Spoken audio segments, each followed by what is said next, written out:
Good morning everyone from Verona. The Corporate Angel team are at the Vapor Expo with Juicy and we're ready to have an awesome event.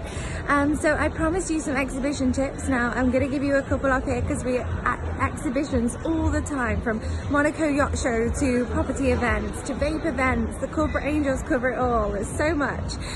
So we've got some amazing stands here today. So to just do a quick run through, obviously like when you've got your stands and you're kind of setting up, just making sure that everything's clear and there's no kind of anything in the way from people actually entering onto your stand. I mean, you've got that one behind me that's got quite a lot of kind of blockages that make people feel like they need to have a conversation before they enter. Now, and then you've got the one behind me, which is like, I think it's Diamond Vista Vape Airways, which look really, really good because they're really open. Obviously, it's quite simple, but you know, you're not just kind of giving people a reason to say, you know, you need to speak to someone before you enter. You want to have it free flow. You want to have your stand welcoming. The next thing to do, this is probably a little bit backwards, but you need to have your training, your morning prep for your team every single morning. If you think these shows are hours and hours long, it's super hard to stay motivated and keep your team like, you know, wide awake for the day.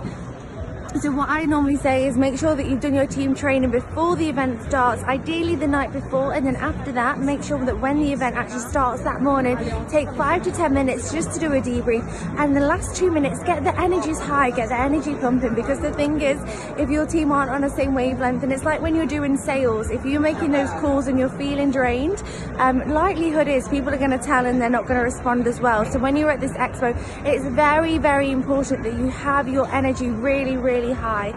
Okay, so my third and final tip is make sure, super simple, you have got merchandise and you're considering what you're wanting to give out and what you want to get in return. There's so many people that give out free stuff, great things. They've spent, you know, hundreds and hundreds of pounds on these like phone chargers that look awesome that they're just giving out for free.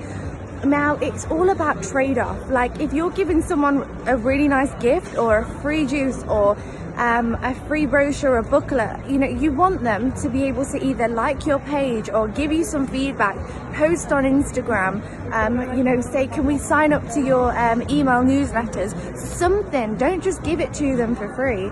I think that's the big curse of these exhibitions, especially in the last couple of hours or 3 days. If you've done an exhibition, it's pretty much like make it till you kind of break it on the last couple of hours. People are just dying for free stuff. It's just crazy. It's ridiculous. So to avoid this, make sure that your team understands what you're giving out and what you're getting back.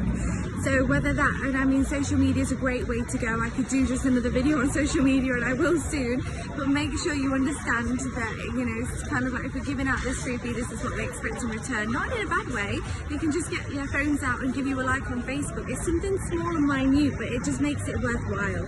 All right, guys, have an amazing exhibition. We're posting more tips from Corporate Angels really soon as we provide ambassadors to all the expos around the world with all the luxury brands. So we have a lot going on, and have a great day and enjoy the tips. I'll see you all soon.